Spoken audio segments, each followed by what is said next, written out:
Good afternoon. I'm going to do the last lightning talk today, so hopefully everyone's enjoyed the series. My name is Michael Litton from Blue Raster, and I'll be talking about online mapping patterns in 2013 and beyond. So today we've taken a look at a lot of different applications, a lot of data that the UN and other organizations that are in the room have been working on. And I'm going to try to summarize some of those topics and also give some observations of what we've been seeing in the marketplace. So maps really are becoming the norm. The public is thinking geospatially more and more. They have access to applications, they have access to tools that 5, 10 years ago, only a very small subset of many of the people in this room probably had. When you looked at applications 5, 10 years ago as well, they were very complex. They oftentimes mirrored the programs that we're used to using when we're doing our analysis. Those layer lists are really going away. Users are expecting experiences that they can access on their mobile device and also access wherever they might be. So the aid international development community really needs tools to enable them to deliver their services, monitor and evaluate the success and failure of their programs, and also increase transparency. So one pattern that we've really noticed is online mapping applications. And the most successful applications nowadays are apps that are very focused. They're not trying to do everything all at once.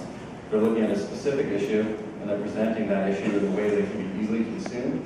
The data can be reviewed, and then decisions can be made. You're starting to see more curated map experiences, like story maps, which I'll be talking about shortly. You're also starting to see mobile applications more and more, because statistics are showing that mobile is really the way that data will be consumed in the future.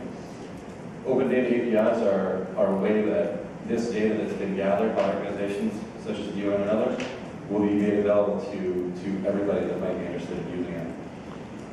And with some of the innovation with satellite and remote sensing, we're now going to have access to near real-time data. It might not be live, but it will be much more current than we've ever had in the past. So here's an example of one pattern created by a USA-funded project called DHS. This is the spatial data repository that was just released last month. With this application, you have access to over 90 countries worth of demographic and health survey data from the past 30 years. You're able to take a look at this data, each survey that's been done, and then to actually download over 1,000 indicators that are directly linked either in shapefile or file database format. So you can immediately bring them into your applications or do analysis along with other data that you have in hand. Another pattern that we've noticed, user-centric functionality. Now what does that mean? It means that instead of having an application that tries to answer to all of the different groups within an organization, that the applications are focused on the actual end user. So you might have an application that's focused on citizens, one that may be focused on the NGO operations, so looking at transparency or analysis of the actual activities that are being done, or an aid organization might want to be involved to look at how they can distribute their aid better. Those are just a few examples. When you look at United Nations and other aid organizations, they really do a great job at telling stories. You look at the UN News Center, each one of these stories probably has a geographic component to it. There's great photos and there's videos. Those can also be integrated with the mapping application to provide that geographic context. So instead of just reading about it, you can read about it and see where in the world that activity is actually happening. One of the ways that that's happening today is through a concept called story maps. Story maps are not new, but the concept of story maps is very new to many of the folks in this room and also to the community as a whole. The important part of what a story map is that it's a curated message for your audience. So when you look at a story map, it's very easy to discern what that story is. You don't need to pick 5 layers and turn them on and know to zoom into Aleppo in Syria to see that there's a significant problem going on there. You really don't have to think. All you have to do is load the application, load the story map, and take a look at the way that it's been presented, and the story will come to you. Here's an example of one, the 50 most populous refugee camps. You'll notice that there aren't just dots on the map. You're also seeing imagery that was collected and some statistics about that facility, or that refugee camp. the context really helps tell that story better than just a simple dot or a polygon that's been put on a map. It also adds the human element to the situation. Another project that we've had the opportunity to work on is the World Bank Geo Results that I just talked about earlier. So what we're looking at here is a combination of the map, which shows where in the world the bank has provided funding, and also the actual results of that project. And so the photos here, you're seeing micro-funding, which allowed this family to increase their agriculture and then actually purchase some livestock and have a better life. Another example of the concept of story maps was exhibited by World Resources Institute earlier this year.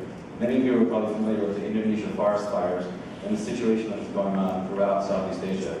Basically, if you went outside, you really couldn't see or breathe, and it was a very, very significant situation. What WRI did was they took some data that they had access to, both from the MODIS sensor showing where there are fires in the world, and also logging concessions. And they started to notice some very significant patterns. These fires were not random. These fires were going on in places that probably should not be having fires. What they did was they put together a story map, and within 24 to 48 hours, this got picked up throughout the world. Here you're seeing that the map was put on the Guardian, and the message really got out. And that is enabling change to happen because it can no longer be ignored. One of the things that's important to note is that these apps are perishable. And what that means is that you're not building an application for the next 20 years, or the next 5 years. You're building it for that situation, to present the information, and then it will be available to be looked at. Another pattern that we're seeing is online mapping. So over 2.7 billion people will be online by 2014. If you take a look at this graph, you're seeing that desktops really are kind of very flat, but if you're building applications today and into the future, if you're not looking at mobile, you're not looking at the right devices. Because the majority of internet devices globally are now mobile. And this is a statistic from a very recent report that came out both by the United Nations and Gartner. Mobile phone growth, specifically in Africa, you're seeing that back in 2000 there were 16 million phones, and the projection is that in 2016 there will be 1 billion phones.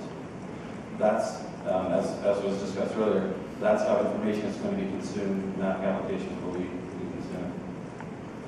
If you're looking at mobile, it's important to also look at the patterns of adoption. This graph is showing globally the smartphone market share by platform. And so you can see that Android really is the leading platform. In the United States, many people have iPhones, and iOS is a very important component to look at, but Android is really the largest platform. And it's important to note that Microsoft Phone also, the statistic just came out that over 10% in Europe, those phones are using the Microsoft platform.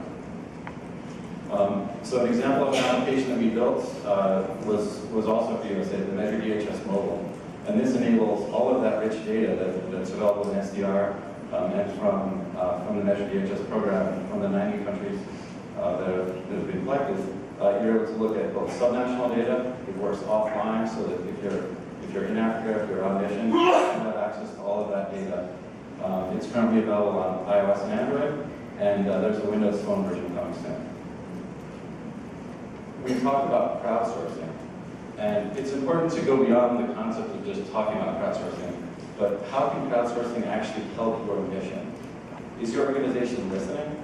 Because if you're collecting that data, you're now having folks out there that are expecting that they're going to get a result from that. And so it's very important to not just build a collection apparatus, but to also think about how you're going to address those comments that come back.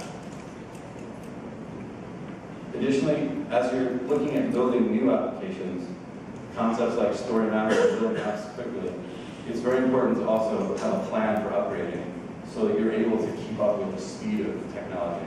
Things are moving really fast nowadays. And so some patterns that we've noticed that are very valuable for that, ArcGIS Online, which is a big part of what we talked about today, looking at the open data APIs so that you can have access to data whenever that's being updated, it's automatically being brought into your application. leveraging the rich base maps that are available, and also the online and offline data collection capabilities. This is a chart that I just saw released by GIS earlier this week, and this really helped me understand how all of the pieces of the puzzle that have been talked about over the past 2 days fit together. You have users that are creating data, they're consuming data, and they're able to leverage desktop products, server products, and now the cloud products as well. And this entire ecosystem enables all of these ideas that we've been talking about to actually be delivered today and into the future.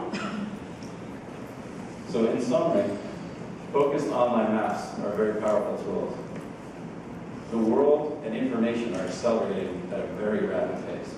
So it's important that anything that's being built nowadays can be deployed rapidly and delivered rapidly, because the next generation already has to be built by the time many of the applications today are being put online. And then also, closing note is make sure that mobile is a part of your plan, because mobile is the future of mapping and dissemination of data. Thanks very much, and I look forward to hearing from you.